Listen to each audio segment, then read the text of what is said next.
Hello guys, welcome to another e-bike repairs video. I've got in today a Cyclotricity Rio rack battery. It's 36 volt, 11 amp hour. You can't quite see it on the label, but that's what it says.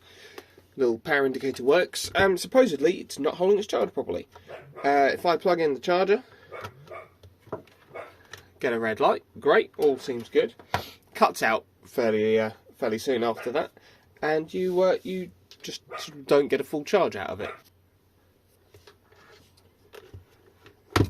So, let's have a little look inside and see what we can see. There might be dead cells, or they're probably going to be dead cells.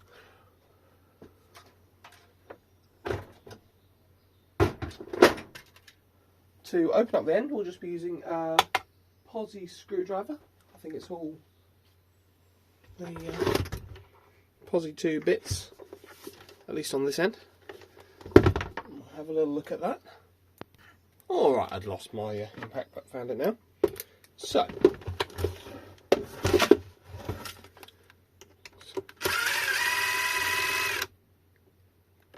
there's 1, 2, 3, 4 positive screws out of that, and there is a big fuse here as well.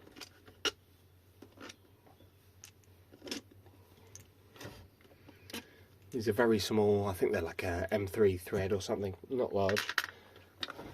Only goes on one way. There's a 5th screw there that you don't want to forget.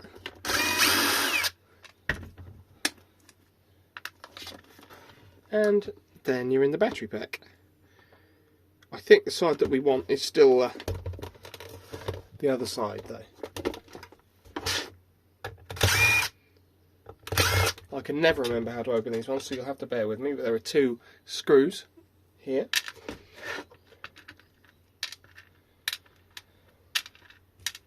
I think the end pops off or something. Ooh, something is broken in there. A little piece of broken plastic. Normally it's not that easy. Oh, that's the tab that screws into under there. But fine, I can always glue that back up. And then you've got 1, 2, 3, 4, 5 screws holding on the end plate.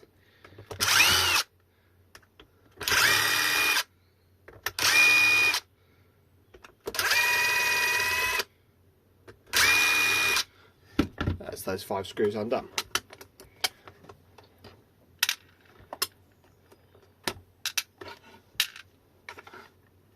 And the rear light is behind that, and I think the rear light pops out with just a sort of a screwdriver and a bit of leverage under there. Then you can replace the batteries. I'm pretty sure that one's just battery powered in there. There's another fuse in here for the charge port, I assume, which is perfectly intact. All good. Is that charge port? Yes, it is. What we're going to do, we're going to slide the internal battery pack out that way, which means sort of turning this on its side a little bit, sort of fit through the case.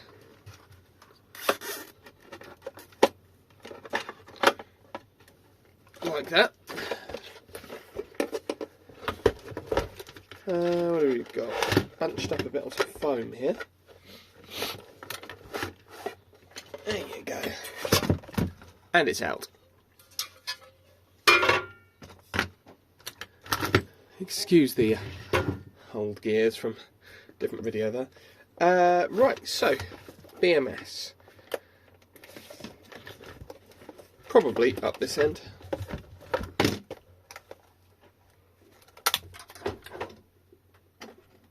Try and find a knife now.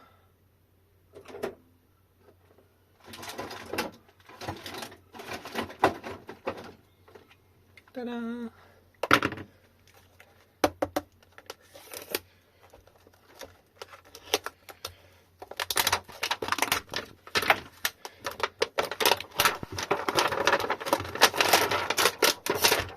Fairly nicely built. There's EVA foam all the way around, some heat shrink, which is great. Then you've got the hard battery shell stuff. I can't remember what you call it. It's like a fiberboard material. No idea what its proper name is, but where I keep it, I've got a drawer labelled battery fiberboard. And we've got some delicious shiny cells. Almost looked a bit like a plaster for a second then. 18650, 2200 milliamp hour.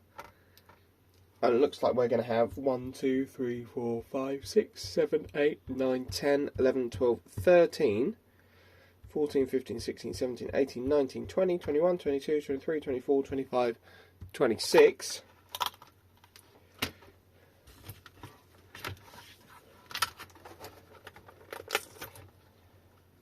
Times 2 minus 2.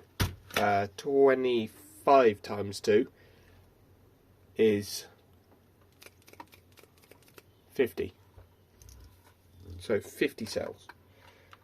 Because that's 1, 2, 3, 4, 5, 6, 7, 8, 9, 10, 11, 12, 13, 14, 15, 16, 17, 18, 19, 20, 21, 22, 23, 24, 25, 26, 27, 28, 29, 30, 31, 32, 33, 34, 35, 36, 37, 38, 39, 40, 41, 42, 43, 44, 45, 46, 47, 48, 49, 50. Yeah, see, I'm not crazy. Excuse, I'm not actually normally that dumb. I just having a day where I can't do any maths, so, and I can't use the calculator because I'm filming this on my phone, which is, yeah, it's a whole thing. Anyway, cells look all in reasonably good condition. Again, it's not a badly made battery pack at all. The spot welds look nice on the nickel strip.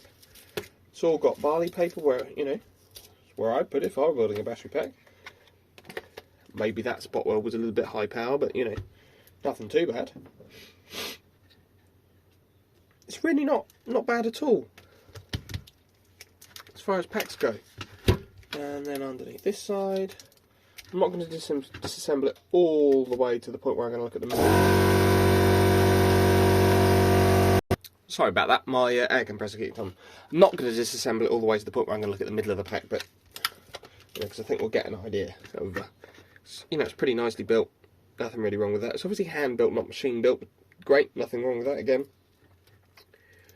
You know, it's all round pretty nice. We like it. And then BMS wise, we've got just basically, you know, a fairly bog standard BMS, except this one has a switch, which is nice. Normally lots of BMSs don't have a switch, so yeah, no, it's pretty good. Never normally see anything I hate with Cyclotricity stuff. It's you know, it's all perfectly adequate. Not really bash it. The cells are JAS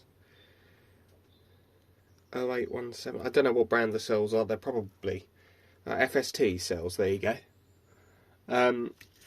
Quite possibly not the best cells in the world when you compare them to like a Samsung, a Panasonic, a Sony, but you know, there must be so many of these Cyclotricity batteries out there that probably not that many that have really got problems.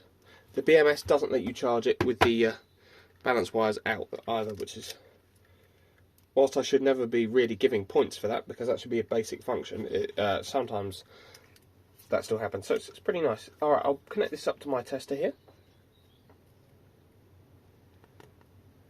We'll measure the cells. We've got a bad group of cells, cell group number 5, at 3.5 volts. Half a volt drop between the lot of them. So what I'll do, I'll swing you around so you can see that. Excuse the mess. There you go, you can see that. Cell group number 5, the one in yellow, and half a volt drop in between. I'll let this balance up, just like that, and I will give it a proper capacity test once it's all charged up. Discharge it with the capacity testing machine, recharge it, discharge it again, recharge it again, check the balance, see if it's all staying in balance. If it is, the customer should be good to go for a while anyway. If it isn't, because I won't be able to get identical cells like this, I'll probably have to rebuild the pack or try and source the customer a replacement. But anyway, thank you very much for watching, and yeah, have a great day. Bye bye.